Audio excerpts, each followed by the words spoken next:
Hey, everybody, welcome to Fatso Radio. How you doing? How you doing? How you doing? This episode of Fatso Radio and every episode of Fatso Radio is brought to you by Volpe Martial Arts. That's right, folks. VolpeMartialArts.com is KW's hottest, newest Kung Fu and Hapkido school. Check them out. My brother, Sifu Adam Volpe, brings you his lifelong passion, martial arts, fitness, discipline, community, love. Check it out, VolpeMartialArts.com. Okay, folks, we get into it today. Get into a little more cancer talk. Give you a little update. I saw the doctor, see what they said. A little more talk about COVID, a little more talk about freedom, but let's get into it, folks. Don't forget, the election's coming up soon. Canadian election, another month away. Vote, vote, vote. Don't vote for Liberal. Thank you. We got to get Justin out of there. Maybe next time, once he's gone, but this time, we got to get him out. Hope you enjoy the show. Lily, take it away. Fatso Radio.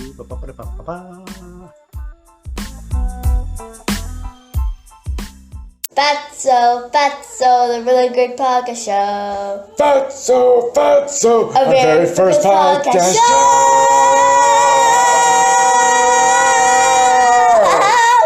Yeah. Hey, everybody, welcome to Fatso Radio. How you doing? How you doing? How you doing? This is episode number 134. Welcome to Fatso Radio. Again, my name is Carlo Volpe. It is my pleasure to come to you each and every Friday night. And tonight is no different, folks. August 27th.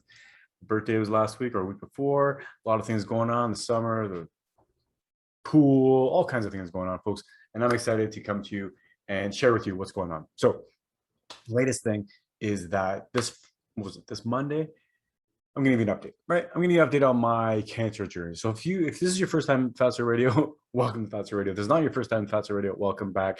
But if this is your first time in Fatso Radio, one of the reasons why I created Fatso Radio is to help me, but to help others, but to really to help me keep me on track. One of the reasons, of course, to help me keep me on track with my ketogenic journey, my carnivore journey with respect to cancer. One of the reasons why I even found, basically probably the biggest reason or the biggest thing that drew me to the ketogenic diet and then eventually the carnivore diet is the effectiveness on weight loss, but also cancer, right?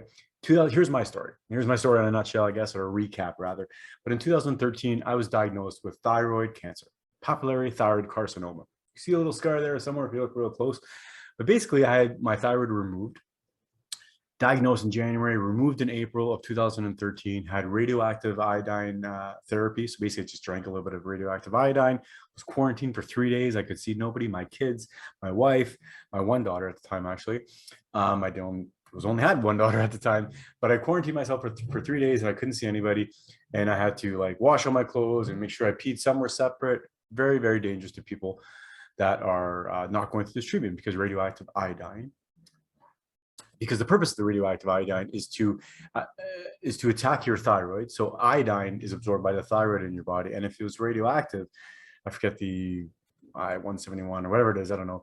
But if it's radioactive, then it would attack the thyroid. The idea was that after my thyroid was removed, if there was any remaining thyroid tissue, cancerous or not, the radioactive iodine was supposed to attack that. I did it. I had the radioactive iodine treatment. I felt great. I started my weight loss journey, right? 2018, funny enough, 2 years after I basically lost a bunch of this weight, most of the weight, 80, 90 pounds or so, they found through regular neck ultrasounds, which I have every day or every year, 6 months at a time, every 6 months rather, they found a spot on the right side. So right away, and this is the part that it's scary for me on one hand, but it's also motivating me and empowers me. So right away they said, hey, Carlo, you have a recurrence of cancer. Not scary because the idea that it's back, the idea that you have a second time of cancer, puts you at a higher risk to have more cancers and all this stuff, right? It just gets really, really complicated at that point. So the recommendation was from the surgeon and from the oncologist, who monitors my thyroid, the size of it, but also the thyroid globulin levels.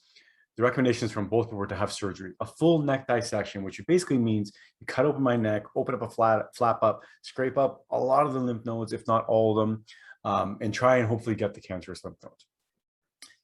I didn't like that idea. I didn't like the idea because it was still very small. It was, and basically the reason why I didn't want to have surgery right away, a couple of reasons, but it was really small. And I thought, it's really small. Let's just monitor. The second reason, probably the biggest reason, is that I felt so much better after losing all that weight, and I felt so much better after changing my diet, and I felt so much more empowered. I felt like I was actually healing my body as opposed to damaging my body like I did in the past, that I decided not to do the surgery. I decided that I wanted to just see if either I could fight it myself, my body could kill it, or my body could maybe suppress it. Hey, if it stays this small, relative speaking, for the rest of your life, then great. That's what I was thinking. So 2018, they found this. They highly recommended me to have surgery. I fought it. I didn't want to have it. Not fought it, but I pushed it. And I said, no, I'm not having surgery. The doctor thought I was kind of crazy, but I stuck with it. I explained my whole situation. I explained why I didn't want to have a surgery. And I explained that all things considered, it was a very non-aggressive cancer, right? Relatively speaking, everybody, so I decided to do that against their judgment. 2019 came around, no change at all. 2020 came around, so last January, I believe, or even maybe last summer, they saw a 1 millimeter growth. So, folks, I'm not trying to be smart or anything, but as soon as I heard back the report from the doctor said there was a growth of 1 millimeter, right away I kind of challenged it, and I really wanted to ask questions because, hey, I have a little bit of schooling in lab technician, right? I'm a lab technician, so I remember not only because of, okay, I didn't take ultrasound in school. I'm not an X-ray technician. I'm not an ultrasound technician. I'm not none of that. But in learning about other kinds of skills, other kinds of testing, and other kinds of analysis, you learn that nothing is perfect. And you learn, and I learned, that sometimes there's certain things that are within a margin of error. And this is one of them. 1 millimeter growth really could have been anything. Could be no growth. It could be a shrinkage of 1 millimeter. It could be anything. It could be, it's too small to really tell the difference. So I, at that time, then said to my surgeon, hey, wait a second. Or there's someone who was covering for the surgeon at the day. I said, just to ask you a fair question, isn't that within the margin of error? And because of that, I think that, to me, that looks like it's stable. And the doctor right away said, absolutely, absolutely, we're calling that stable. And if you still want to avoid the surgery, if you still want to kind of, not have the surgery, then that's your prerogative. And I actually think it might be a good idea. So the doctor said that to me last year. And that motivated me, that made me feel good. And I was going to push on, and I have pushed on. This year came around, and I'll be honest, folks, I was a little bit nervous because I've gained a little bit of weight. I've gained 20 pounds, 25 pounds maybe. And I was nervous because, I'm not necessarily equating cancer to growth, but, growth, when you gain weight, it's a growth factor. I didn't want cancer to also have that growth factor. I was really worried. My diet was kind of been up and down over the last couple of months. But so I wasn't totally worried, totally stressed out, but I was still a little bit concerned. So I went there, and I was very happy to hear that the size of the tumor hasn't changed at all. So the size hasn't changed. It's 7 millimeters, right? So that's not even a centimeter. And with all things considered, I think that it's still safe to keep it going and to monitor. And I was so happy that this time my doctor then now said to me, so because it's so small, we don't recommend surgery. We're just going to monitor. And I'm like, man, I'm so happy. I'm smiling. I'm like, I told you guys that. And it doesn't matter if I told you that, but that was my feeling all along. And that's what I want to hear. And if it stays this size forever, great. We'll monitor once a year or whatever. But truthfully, if it stays this size for the next couple of years, I'll probably just stop monitoring it after a while. And if I notice any differences, or if I any concerns, or if I feel ill or something, maybe I'll look into it. But maybe no, maybe I will have to still monitor it every year, or every 6 months is what I'm doing now. So I feel really good about that, folks. Really, really good. It's been 9 years since my first cancer diagnosis, like 2012, it's 2013 technically. I started the testing in 2012, and I found out 2013, had the surgery 2013. And then I've kind of been looking back ever since, right? There has been times, there's been weeks, there's been months. And like I said, this year I gained 20 pounds, and I'm on track again to lose it again. I feel better. The only excuse I can give you is that I let it slip away from me, right? Some old habits creep in sometimes, but the new habits to pull me back I'm glad I have these new habits as well. I guess that's what I'm getting at. So now, all this time and all these things considered, I feel good that I'm going to keep on going the ketogenic / carnivore way. I'm basically a carnivore, and I eat a little bit of berries sometimes when I'm strict on my diet. When I'm not on my diet, it's just nothing. I'm not my idiot college boy, right? But when I'm on my diet, when I'm on my plan, and this is what I plan to do for the rest of my life, is And I don't want to say it's on my plan when I'm eating proper. Let's just say it. My proper food now is mostly meat, plenty of salt, water, and that's it. Really, I can tolerate some berries, but it's not an integral part of my diet. So I make sure that I have plenty of meat, plenty of protein, plenty of fat, and salt, and it's working for me. And when I fall off of that, or when I veer away from it, is when I feel the worst. Is when I don't feel the best. So it's made me think about a lot of things over the years. And the other thing I want to get into is a little more about COVID, but not just about getting the vaccine or not getting the vaccine. I want to talk about what it's like to go through a personal battle. And I'm sure almost everybody has gone through a personal battle, but what I mean is, I guess, why I think the way I do about the things I think about, right? Why I think the way I do about healthcare, why I think the way I do about nutrition, why I think the way I do about even government intervention when it comes to medicine and procedures. And the reason is, folks, is because medicine doesn't have everything right. And I hope no one is claiming that medicine has everything right, but if they are, they're wrong. Medicine doesn't have everything right. And it is normal within a regular population for people to not always follow medical advice and to not always follow the norm, because there are outliers. Folks, we need outliers to, like I've said in earlier episodes, we need outliers to push the envelope or to push the limits, but also to keep people honest. It's not just about seeing how far we can get. And it's not just about refusing a vaccine because I don't feel like getting a needle. That's not what it's like, right? And that's not what it's about for me. It's about personal freedom because it is my choice. I may have 50 reasons why I don't want this vaccine.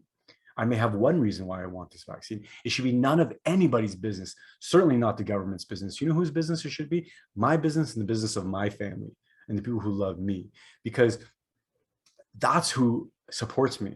That's who gets me through tough times. It's not the government, folks. If anything, we should see, and we should be showing us that the government has not gotten anybody through these tough times. Even if the government gives you a little bit of money, even the government gives me a little bit of assistance during these times, it's family, it's friends, it's communications, it's love that gets through these tough times. And I've questioned a lot of things over the years, folks. I've questioned everything from chemo treatment to radiation treatment to the general guidelines on nutrition. And the thing is, this is where I'm coming from. I was told to avoid fat for a long time, and I got to about 330 pounds. I had cancer, and I was in bad shape. I started eating a ton of fat, removed a bunch of the sugars, lost 100 pounds, and better health than I ever have. And I'm trying to fight cancer naturally now. That's one thing. They were wrong on many, many things, folks, over the years. There's many, many drugs. I can list a whole list of them where they put the drug out and 10 years, 20 years, 30 years later, they took the drug back off the list, or pulled the drug from the shelves, either deaths or miscarriages or fertility issues. It happens all the time, folks. And this is no different. I mean, if it's someone's right to refuse standard, non-standard, traditional, whatever, conventional cancer treatment or any treatment, why is it not within our freedom to choose this, even when, especially when we're not sick? It's asinine to try and guilt people into taking something, anything. It's anything. It's asinine to guilt somebody into taking something that is experimental, that even if it's not experimental, they don't feel like they need it. If I'm Joe Blow and I don't feel like I need, I don't feel like I want, or I don't feel like I want, I just don't feel like I need a vaccine. This vaccine in particular. This is the same as a flu shot.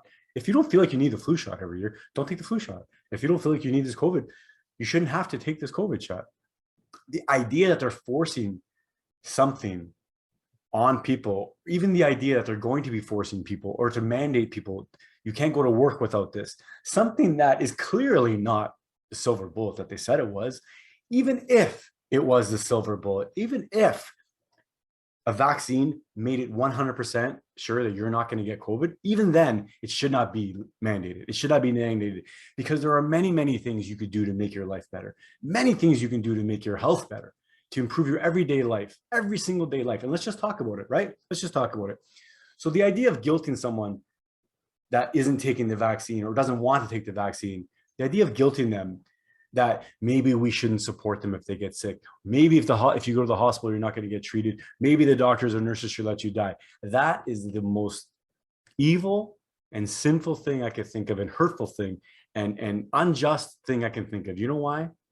Because half of the people in the hospital are there for preventative measure, or preventative things that they could have prevented, me included. Maybe if it's not cancer, it's obesity, or maybe if it's not obesity, it's diabetes. Maybe if it's not diabetes, it's heart disease or smoking complications or anything. Could you imagine if every single patient that was in there for emphysema or lung cancer, or any type of issues that being caused from, or high blood pressure for that matter, or heart disease that are caused from smoking, are caused from poor eating, that are caused from other lifestyle, if you're taking drugs or you're on other kind of medicine or you do other kind of crazy stuff, nobody has a right to refuse service, or no one even has a right to say that you're going to refuse service in a medical setting. Medical professionals know this. These aren't medical doctors that are saying this for the most part, but medical people know that when you go into the field, you're going to help people. This is your oath. This is your job. Same as a police officer, same as a firefighter, same as any servant. Me, for that matter, I'm going to deliver the mail. If the guy's a drug dealer, I'm still going to deliver his mail. Whatever the case may be, right? But this is what I'm saying, that we shouldn't be guilting people. We shouldn't be telling people that that you do this, and you're not going to get support. That's ridiculous. If that's the case, insulin wouldn't be available. If that's the case, insulin would be $1,000 a shot, right? And if you didn't take your insulin shot, what happened? What happens? Are you going to die? No. Now, some people may say diabetes is not contagious. Type 2 diabetes is arguably contagious. Tell me it's not. Tell me it's not contagious through habit, through conditioning, through guidance, through brainwashing, through addiction. Tell me it's not. It's dangerous and it's preventable, and we can do it. And I'm not harping on type 2 diabetes. I'm just saying we all have issues. There are tons of diseases, tons of illnesses, tons of maladies that we experience on an everyday basis that we could do things about, and we're not. The fact that over half the population is obese, the fact that cancer is still going like crazy, heart disease is still going crazy, stroke, Alzheimer's, so many things that we could actually be doing things for. And it takes time. I understand that, but you're not mandating anybody to do anything. And you shouldn't mandate anybody to do anything.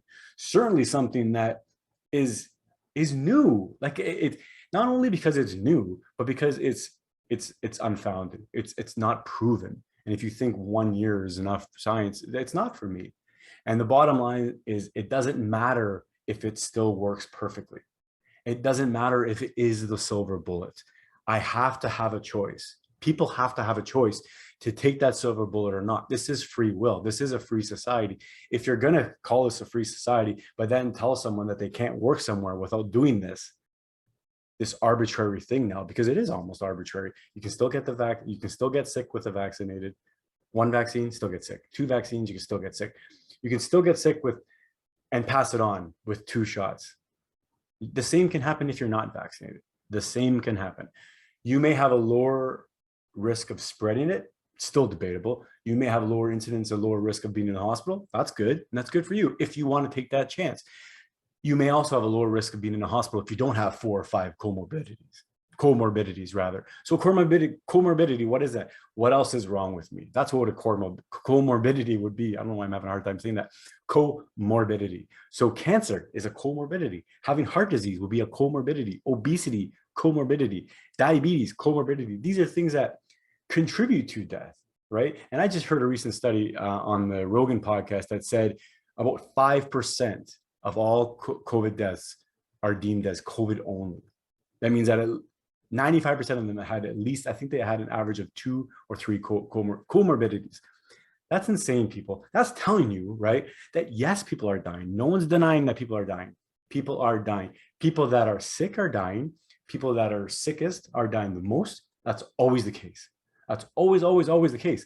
It's not the healthiest people that are dying, ever. It never happens like that. Never, ever does it happen like that. Yes, healthy people still die. Yes, healthy people still get sick, but healthy people always get sick less. And that's the case with this. It's just, it's in our face.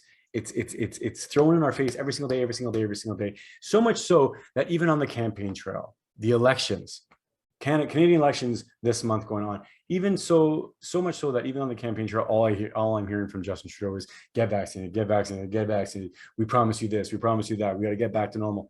Folks, let me ask you this.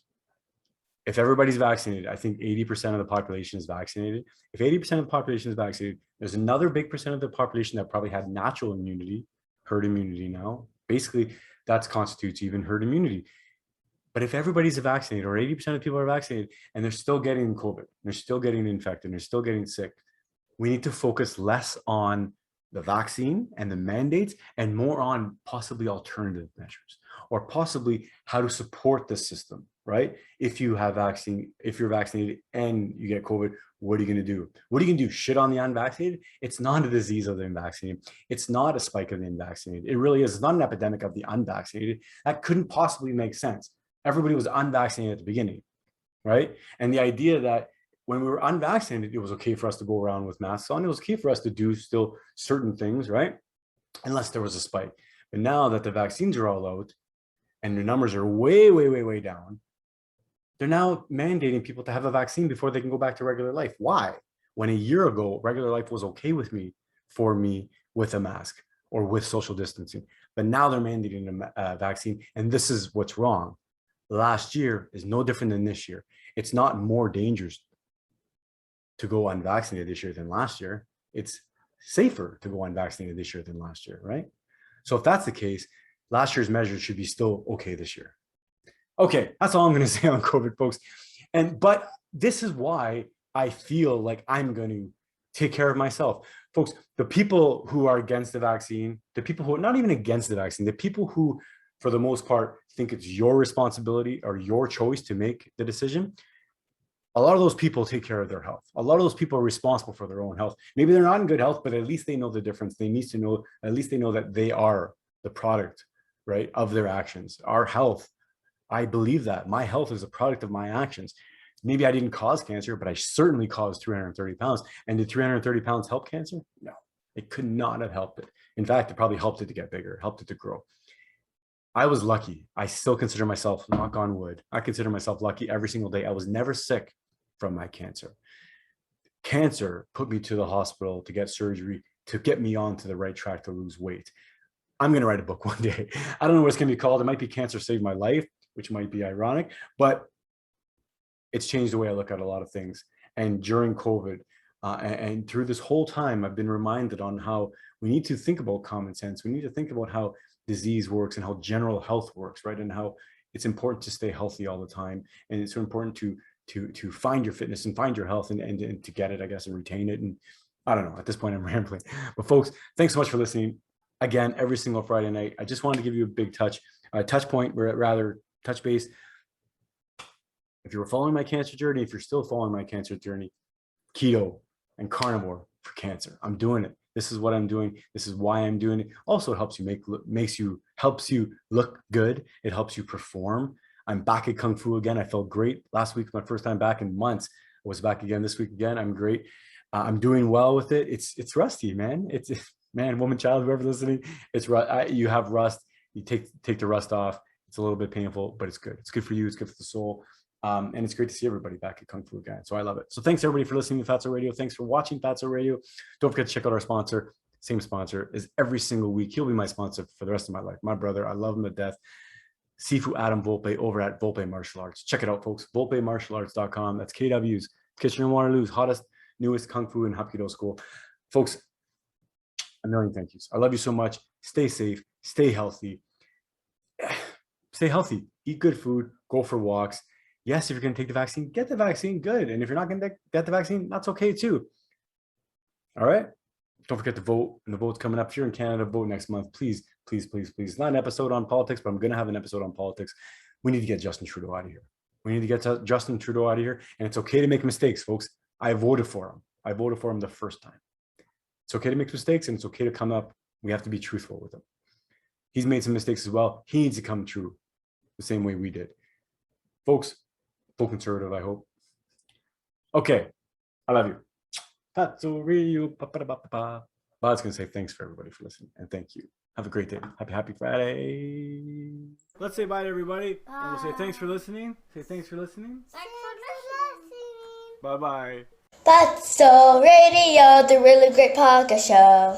Fatso Radio, the really great podcast show. So get your butt and get in your chair. Don't eat your nails and don't pull your hair. We'll talk about chicken or talk about steak. We'll talk about fat, for goodness sake. Fatso, the really great podcast show. Fatso, a very first podcast show.